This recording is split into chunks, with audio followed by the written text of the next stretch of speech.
नमस्कार दोस्तों। जैसा कि आपको पता है, बेसिक शिक्षा विभाग में हर साल डाइट प्रशिक्षु आकलन के लिए आते हैं। इस वर्ष 2024 में भी उनका आकलन प्रस्तावित है। तो अभी तक निपुण लक्ष्य ऐप के माध्यम से आप अपने बच्चों का आकलन करते आए हैं, लेकिन उस ऐप में कुछ चेंजेस किए गए हैं। अब वो चेंजेस के हिसाब से ही जो डाइट प्रशिक्षु आएंगे वो आपके बच्चों का आकलन करेंगे। अभी तक आपने जो भी अपने बच्चों को सिखाया है उसको अपडेट करने की ज़रूरत है, क्योंकि उनके डाइट प्रशिक्षुओं के आने का समय हो चुका है और बहुत जल्द वो आपके विद्यालय में आपके बच्चों का आकलन करने के लिए आएंगे। तो क्या आप उस आकलन के लिए तैयार हैं या आपके बच्चे उस आकलन के लिए तैयार हैं?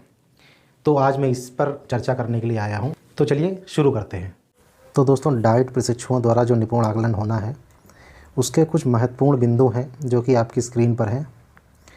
तो डाइट प्रशिक्षुओं द्वारा दिसंबर 2024 और फरवरी 2025 माह में असेसमेंट होना है।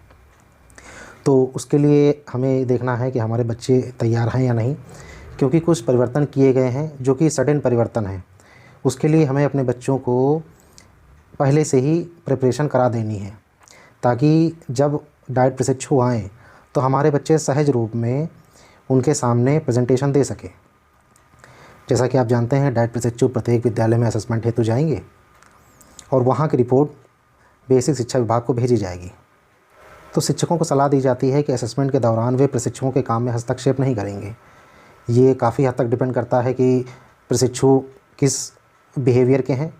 बच्चों को समझना क्योंकि काफ़ी आसान काम नहीं होता, और हम चूँकि शिक्षक हैं, हमें अच्छी प्रकार से हमारे बच्चे जानते हैं, तो हम छात्रों को सहज होने की सलाह देंगे और उनकी इसकी असेसमेंट की प्रैक्टिस भी पहले से ही करवाएंगे। प्रशिक्षुओं की सुरक्षा के लिए विभाग की तरफ से उनके मोबाइल में SOS बटन की सुविधा दी गई है। ये उनकी सुरक्षा के लिए है दोस्तों, ताकि किसी भी परेशानी में वो उसका इस्तेमाल कर सकें। तो अगर किसी भी प्रकार की उनको परेशानी विद्यालय में होती है तो हेड टीचर के फ़ोन पर तुरंत विद्या समीक्षा केंद्र से फ़ोन आएगा है, लेकिन ऐसी नौबत शायद ही आए। लेकिन विभाग अपनी तरफ से प्रशिक्षुओं की सुविधा के लिए SOS बटन मुहैया करा दिया गया है। कक्षा 1 और 2 के 12 बच्चों का असेसमेंट होना है दोस्तों। अगर विद्यालय में 12 से कम बच्चे हैं, उस स्थिति में 12 से कम बच्चों का असेसमेंट होगा, और अगर 12 से ज़्यादा बच्चों की संख्या है कक्षा 1 और 2 में, तो निपुण असेसमेंट जो होना है वो 12 बच्चों का ही होना है। उपस्थित बच्चों में से जिसका असेसमेंट किया गया है, किसी भी बच्चे की रैंडमली सेल्फ़ी भी ली जाएगी। वो बच्चा दोस्तों उपस्थित होना चाहिए जिसका आकलन हो। निपुण आकलन बिल्कुल सहज भाव से होना चाहिए। ये हमारे बच्चों को पहले से ही हम ट्रेन करेंगे, ताकि ऐसी स्थिति में जब डाइट प्रशिक्षु आएँ तो वो सहज रहें, और हमें भी उनका मनोबल बढ़ाना है और वो सहज भाव से दें। जैसा कि वो हमारे साथ बिल्कुल सहज होते हैं, वैसा ही उनके सामने भी रहना है। कक्षा 1 यानी लेवल 1 में बच्चों से 4 पंक्तियों की कोई भी कविता सुनी जाएगी। आप इसके लिए अपने बच्चों को तैयार कर लें। कक्षा 2 यानी लेवल 2 में 6 पंक्तियों की कोई भी कविता बच्चा सुना लेगा। बिल्कुल 100% आपको बच्चा सुना लेगा, क्योंकि आपने उसकी तैयारी बहुत पहले से कर ली है। सबसे बड़ी बात, आप तुरंत निपुण लक्ष्य ऐप को प्ले स्टोर से अपडेट कर लें, क्योंकि आप अभी तक निपुण लक्ष्य जो पुराना वर्ज़न है उसे यूज कर रहे थे, जिसमें कई फंक्शन अब अपडेट कर दिए गए हैं, और आपको अपने बच्चों को उनको अपडेट करना है। तो चलिए दोस्तों, शुरू करते हैं पहले कक्षा 1 से। देखते हैं क्या परिवर्तन हुए हैं और हमारे बच्चे किस हद तक तैयार हैं, और हमें लिमिटेड समय में अपने बच्चों को किस हद तक तैयार करना है। तो चलिए देखते हैं। तो सबसे पहले निपुण लक्ष्य ऐप में शुरुआत होती है हिंदी पठन की, जो कि आप अभी तक करवाते आए हैं। बच्चे को 5 सेकंड से ज़्यादा अटकना नहीं है, और अगर वो बच्चा पढ़ देता है तो पूरा वाक्य सही माना जाएगा। लगभग 3 वाक्य आपका बच्चा सही पढ़े तभी वो निपुण माना जाएगा। तो हमें अभी से ही इसकी तैयारी शुरू कर देनी है, ताकि हमारा बच्चा बिना हिचकिचाए, क्योंकि हमारे सामने शायद बच्चा हमारा ठीक से पढ़ भी देता हो, लेकिन जब परिस्थितियाँ बदलती हैं तो काफ़ी हद तक बच्चे के परफॉर्मेंस में चेंज आ जाता है। तो हमें इसकी तैयारी करवानी है, ताकि बच्चा कॉन्फिडेंट होकर वो 75% से ज़्यादा सेंटेंस सही पढ़े और वो निपुण कैटेगरी में आ जाए। दूसरा देखते हैं दोस्तों, इस बार नया इंट्रोड्यूस हुआ है हिंदी डिक्टेशन। इसके पहले ये नहीं था, सिर्फ रीडिंग करवाई जाती थी।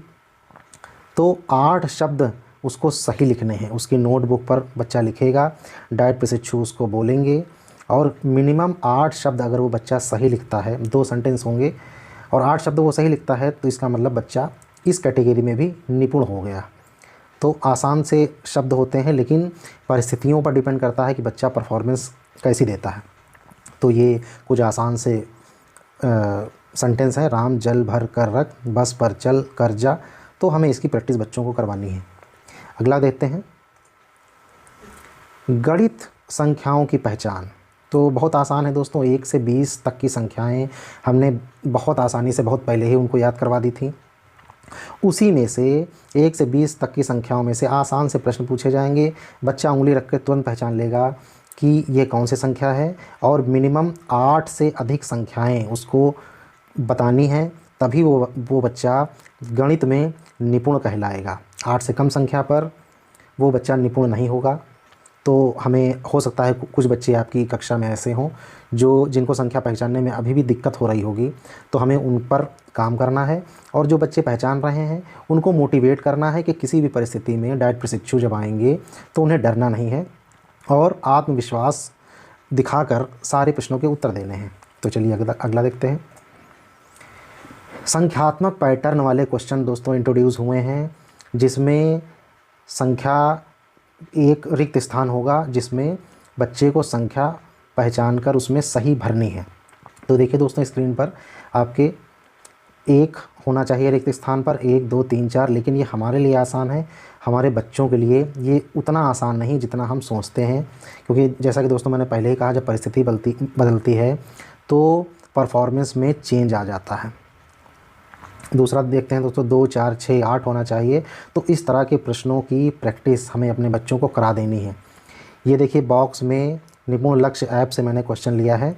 7 9 11 एक सीरीज़ है जिसमें पहला जो नंबर है वो बच्चे को गेस करना है। अब अगर वो सही उत्तर देता है तो सही हो जाएगा, बच्चा निपुण की कैटेगरी में आ जाएगा। तो इतना आसान नहीं है दोस्तों, इस पर हमें काम करना है, बच्चे को मोटिवेट करना है, उसका हौसला बढ़ाना है ताकि वो परिस्थिति में घबराए ना। तो 5 7 9 11 इसका सही उत्तर होगा। अगला देखते हैं दोस्तों, हमें अपने बच्चे को तैयार करना है कि बड़ी संख्या या छोटी संख्या वो बता सके। बहुत आसानी से बच्चे बता लेंगे दोस्तों, 4 या 9 में से कौन सी बड़ी संख्या है, 5 या 10 में से कौन सी छोटी संख्या है। इस तरह के प्रश्न हमें अपने बच्चों को सिर्फ प्रैक्टिस करवा देने हैं, बस हमारा बच्चा निपुण की कैटेगरी में बहुत आसानी से आ जाएगा। चित्रात्मक पैटर्न दोस्तों इस बार इंट्रोड्यूस किया गया है, जिसमें बच्चे को कुछ आकृतियाँ होंगी जिनका अगला या बीच का कोई चित्र या पैटर्न मिस होगा और उसको बच्चे को आइडेंटिफाई करना होगा कि वो वहाँ पर कौन सी आकृति भरी जाएगी। तो दोस्तों देखते हैं, पहले में triangle circle, triangle circle, triangle और फिर सर्कल। तो इस तरह के प्रश्नों को अपने बच्चों को इंट्रोड्यूस करवा दीजिए और एक बार अच्छे से प्रैक्टिस हो जाएगी, हमारा बच्चा कक्षा 1 का तुरंत पकड़ लेगा कि इसमें कौन सी आकृति आएगी। नीचे देखते हैं, रेक्टेंगल स्टार ट्राइंगल, 3 की सीरीज़ चल रही है। रेक्टेंगल स्टार ट्राइंगल आएगा दोस्तों, लेकिन ये इतना बच्चों के लिए आसान नहीं होता, वो भी कक्षा 1 के बच्चों के लिए। तो हमें कम से कम उन्हें 10-20 प्रश्न देकर उन्हें बताना पड़ेगा कि ये प्रश्न किस तरह हल किए जाते हैं। ये क्वेश्चन दोस्तों मैंने लैब से लिया है। एक जो एरो है फॉरवर्ड है, एक बैकवर्ड है, एक डाउनवर्ड है। उसी प्रकार फिर से 3 की सीरीज़ आगे जाएगी, फॉरवर्ड, बैकवर्ड, डाउनवर्ड। तो अगर बच्चा सही उत्तर देगा तो वो निपुण कहलाएगा और हमारी पूरी कोशिश होगी हमारा बच्चा निपुण बने। तो आगे देखते हैं, कक्षा 1 में दोस्तों 1 रुपये से लेकर 20 रुपये की नोट या सिक्कों की पहचान हमें करानी है। हालांकि आपको बहुत मेहनत नहीं करनी पड़ेगी, बच्चे नकली नोट स्कूल में लाते हैं, खेलते हैं, उन्हें बहुत अनुभव है, लेकिन फिर भी हमारे पास इंडिविजुअल डिफरेंसेस के बच्चे आते हैं तो हमें उनका ख्याल करना है और कम से कम एक दिन हमें नोटों की प्रैक्टिस करवा देनी है अच्छे से। तो ये भी क्वेश्चन बहुत ज़्यादा मुश्किल नहीं है, हम एक दिन दे करके इसको आसानी से उसकी प्रैक्टिस करवा देंगे। तो बच्चा 100% उम्मीद है मुझे कि बच्चा इन प्रश्नों के बिल्कुल सही उत्तर देगा। तो चलिए आगे देखते हैं। कक्षा 1 में जोड़ और घटाव हम काफ़ी पहले से करवा रहे हैं, इस पर बच्चा हमारा माहिर हो चुका है। लास्ट का भी बच्चा इन प्रश्नों को बहुत अच्छे से कर रहा है, तो इसमें ज़्यादा प्रॉब्लम की ज़रूरत नहीं होगी। 3 + 1 2 + 6 9 - 3 7 - 2 इनके, लेकिन कुछ बच्चे ऐसे हो सकते हैं जिनको समस्या हो सकती है, तो हमें उन पर ध्यान देना है। और जो बच्चे अच्छे हैं क्लास में, वो बच्चे इन प्रश्नों को बहुत आसानी से कर लेंगे। फिर दोस्तों क्लास 2 की बारी है। चलिए क्लास 2 में देख लेते हैं क्या क्या चेंजेस आए हैं और क्या क्या हमें तैयारी करनी है। भाषा पठन, जैसा कि आप जानते हैं कि स्पीड लिमिट हटा दी गई है। पहले स्पीड में पढ़ना पड़ता था, 45 शब्द प्रति मिनट कम से कम होने चाहिए थे, लेकिन अब वो लिमिट नहीं है। तो लेकिन आप इतनी प्रैक्टिस अपने बच्चे को करवाएं कि अगर मोबाइल की स्क्रीन पर एक पैराग्राफ आता है तो वो 5 सेकंड से पहले ही उसको पढ़ना शुरू कर दे, नहीं वो स्क्रीन वहाँ से हट जाएगी और आपका बच्चा इस सेक्शन में निपुण नहीं बन पाएगा। तो उसे तुरंत मिला कर पढ़ना है। और काफ़ी मात्राएं हमारे बच्चे को कक्षा 2 में इंट्रोड्यूस ऑलरेडी हो चुकी होती हैं, तो थोड़ी सी मेहनत करने की ज़रूरत है। परिस्थिति बदलेगी, उसको समस्या आ सकती है, लेकिन आप उसका हौसला बढ़ाएं और उसके पहले ही इतना उसको बच्चे को तैयार कर दें कि किसी भी परिस्थिति में वो घबराए ना और इसको पूरा पढ़ने का प्रयास करें। तो अगला देखते हैं। एक स्टोरी आएगी, पैराग्राफ आएगा, उसमें बच्चे को वो स्टोरी या पैराग्राफ पढ़ना पड़ेगा ध्यान से, और उससे संबंधित 4 प्रश्न आएंगे जिनका जवाब देना है। अगर बच्चा 3 प्रश्नों के सही जवाब देता है तो बच्चा निपुण कहलाएगा, नहीं तो वो निपुण नहीं बन पाएगा। तो बच्चे को इसकी भी प्रैक्टिस करानी है। ऑलरेडी हमने बहुत मेहनत की है इसके पीछे। तो लगभग अगर बच्चा पढ़ रहा है तो वो समझकर इनके उत्तर बहुत आसानी से दे सकता है। तो हमारा टारगेट होगा 75%, लेकिन कुछ बच्चे 100% भी करेंगे। चलिए अगला देखते हैं। इस बार दोस्तों नया इंट्रोड्यूस हुआ है डिक्टेशन, यानी कि इमला। जो डाइट प्रशिक्षु है आसान से कुछ सेंटेंस बोलेगा, जिनको बच्चे अपनी नोटबुक में डिक्टेशन के ज़रिए लिखेंगे, और अगर 15 या 15 से अधिक शब्द वो लिख लेता है डाइट प्रशिक्षु के डिक्टेट करने के द्वारा, तो बच्चा निपुण कहलाएगा। तो हमें इस पर भी कोशिश करनी है कि हमारा बच्चा निपुण बने। और हो सकता है अभी सिर्फ बच्चा पढ़ रहा हो, लेकिन ये लिखने वाला काम आ गया है हमारे पास नया, तो हम इसके लिए भी तैयार हैं और हमारे बच्चे निपुण बनेंगे। तो चलिए अगला देखते हैं। गणित में संख्याओं की पहचान 1 से 99 तक। कोई भी नंबर लिखा होगा डाइट प्रशिक्षु देगा और उसको बच्चे को आइडेंटिफाई करना होगा। 1 से 99 तक कोई भी संख्या दी जा सकती है, जिससे हमारे बच्चे का ज्ञान पता चलेगा कि वो बच्चा हमारा निपुण है या नहीं। तो ये कुछ 27 42 इस तरह की कोई भी संख्या दी जा सकती है। तो हमें हमारे बच्चों को तैयार करना है इसके लिए। कक्षा 2 में भी संख्यात्मक पैटर्न इंट्रोड्यूस हो चुका है, लेकिन कक्षा 1 से थोड़ा सा लेवल इसका हाई होगा। जैसा कि यहाँ आप देख पा रहे हैं 5 10 15 और अगला नंबर बच्चे को हो सकता है टेबल अगर आती होगी पहाड़ा तो बहुत आसानी से कर लेगा, नहीं तो थोड़ा सा हमें प्रैक्टिस कराने की ज़रूरत है कि मिसिंग नंबर को वो किस प्रकार किसी पैटर्न के ज़रिए वो पहचाने और वहाँ भरे। तो 4 8 12 16 इस तरीके का कोई भी पैटर्न, लास्ट का नंबर बीच का नंबर मिस होगा और बच्चे को उसको आइडेंटिफाई करना होगा। चलिए अगला देखते हैं। इस बार दोस्तों एक नई अवधारणा हमें कक्षा 2 में विकसित करनी है बच्चों के अंदर, और जिसका प्रश्न भी निपुण लक्ष्य ऐप में दिया गया है, गुणा की अवधारणा। हालांकि गुणा की अवधारणा कक्षा 3 में था, लेकिन क्योंकि इंट्रोडक्शन उसका कक्षा 2 में करना है, तो अगर बच्चे को गुणा की अवधारणा आती है तभी वो निपुण कहलाएगा। इससे संबंधित भी एक प्रश्न ऐड किया गया है। जैसा कि आप स्क्रीन पर देख पा रहे हैं 2 + 2 + 2 = 6 होता है, लेकिन ये एक तरीका है। दूसरा तरीका क्या है, 2 × 3 कर भी 6 आता है। ये अवधारणा आपको अपने बच्चे को सिखानी है।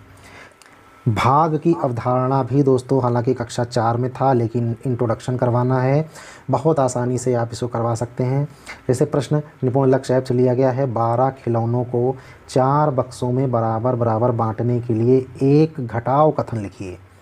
तो किस तरीके से हम इसको करेंगे, 12 खिलौने हैं, 4 बक्से हैं, हम 4 बॉक्स ले लेंगे और बारी बारी से एक एक करके चारों बॉक्स में डालेंगे। तो कितने, हर बॉक्स में कितने खिलौने जाएंगे, तो 3-3 दोस्तों खिलौने जाएंगे। तो 12 को 4 से अगर हम डिवाइड करेंगे तो 3 3 3 3 यानी 3 जो है वो 4 बार आएगा। इस तरीके से अगर बच्चा उत्तर दे देता है, इस तरीके से बच्चे को प्रैक्टिस करवाइए तो आपके बच्चे को भाग की अवधारणा भी कक्षा 2 में ही स्पष्ट हो जाएगी। अगला देखते हैं। 1 से लेकर 99 तक की कोई भी संख्याएं बच्चे को पहचानना अगर आती होंगी तो बड़ी आसानी से इस प्रश्न का उत्तर दे देगा कि 13, 25, 47, 19, 62, 77, 85 में 19 से बड़ी संख्याओं की पहचान वो करे और सही उत्तर दे। जिन्हें 1 से 99 तक की संख्याओं की प्रैक्टिस बहुत अच्छे से की है तो ये बहुत अच्छे से कर लेगा, क्योंकि इसकी शुरुआत लगभग कक्षा 1 में भी हम लोगों ने काफ़ी हद तक 100 तक गिनती बच्चों को सिखा दी थी, तो बच्चा पहचान लेगा। लेकिन हर क्लास में हर लेवल के बच्चे होते हैं, कुछ बच्चे काफ़ी अच्छे हैं लेकिन कुछ बच्चे हम समझ सकते हैं कि मानसिक स्तर उनका शायद अभी उतना नहीं है कि वो बच्चे गिनती पहचान पाए, तो हमें उन पर काम करना है दोस्तों। आगे देखते हैं। कक्षा 2 में चित्रात्मक पैटर्न इंट्रोड्यूस हो गया है और कक्षा 1 से उसका लेवल थोड़ा सा हाई दिया गया है। तो जैसा कि आप देख पा रहे हैं स्क्रीन पर कुछ बॉक्सेस बने हुए हैं। 6 का बॉक्स है जिसमें 1 बॉक्स येलो है, फिर 2 बॉक्स येलो हैं, फिर 3 बॉक्स येलो हैं। उसके बाद आपको चौथा बताना है कि वहाँ पर क्या आएगा। तो दोस्तों यहाँ पर फिर से 1 बॉक्स येलो होगा। इस तरह के प्रश्नों को कम से कम 20-25 प्रश्न अपने बच्चों को करवा दीजिए ताकि बच्चा देखते ही समझ जाए कि पैटर्न क्या कहना चाह रहा है। नीचे देखते हैं। हमें एक सिलेंडर बना हुआ है, सिलेंड्रिकल आकृति है, 2 जिसमें खाने बने हुए हैं, फिर 4 हैं, उसके बाद 6 हैं, उसके बाद फिर 2 हैं, उसके बाद 4 आएगा। तो हमारे बच्चे को आइडेंटिफाई करना है कि प्रश्नवाचक जो चिन्ह है उसकी जगह पर कौन सा पैटर्न आएगा। तो अगर बच्चा 20-25 प्रश्न पहले से कर चुका होगा तो उसके लिए ये प्रश्न काफ़ी आसान हो जाएगा। अगला देखते हैं। गणित में इबारती प्रश्न भी दोस्तों इंट्रोड्यूस हो चुके हैं, जैसा कि सामने देख पा रहे हैं आप। अनीता के पास 70 रुपये हैं। स्टेशनरी पर कुछ रुपए खर्च करने के बाद उसके पास 10 रुपये बचे। दोस्तों घटाव का प्रश्न है, लेकिन जितना हमें आसान लगता है बच्चों के लिए उतना आसान नहीं होता। तो उसने स्टेशनरी पर कितना खर्च किया, तो अगर बच्चा सही उत्तर देता है तो वो निपुण कैटेगरी में कहलाएगा। तो हमें इस तरह के प्रश्नों को, जोड़ या घटाव के जो इबारती प्रश्न हैं उनकी प्रैक्टिस भी करवानी है। तो आप 10-20 क्वेश्चन अगर बच्चे को इस तरह के करवा देते हैं तो बच्चा काफ़ी आसानी से इन प्रश्नों को कर लेगा, क्योंकि रुपए के प्रश्न वो अक्सर घर के माहौल में भी, बाज़ार में, दुकान पर वो इस्तेमाल करता रहता है। तो इन प्रश्नों को वो काफ़ी आसानी से कर लेगा, सिर्फ हमें प्रैक्टिस करवाने की ज़रूरत है। आगे देखते हैं। जोड़ और घटाव, ये अवधारणा हमने काफ़ी पहले बच्चों में विकसित कर दी थी, बच्चा बहुत आसानी से कर लेगा। नोटबुक की सहायता से बच्चों को प्रश्न अगर प्रशिक्षु बोलता है तो इन प्रश्नों के उत्तर तो बहुत आसानी से मिल जाएंगे। बहुत बहुत धन्यवाद आपका पूरा वीडियो देखने के लिए।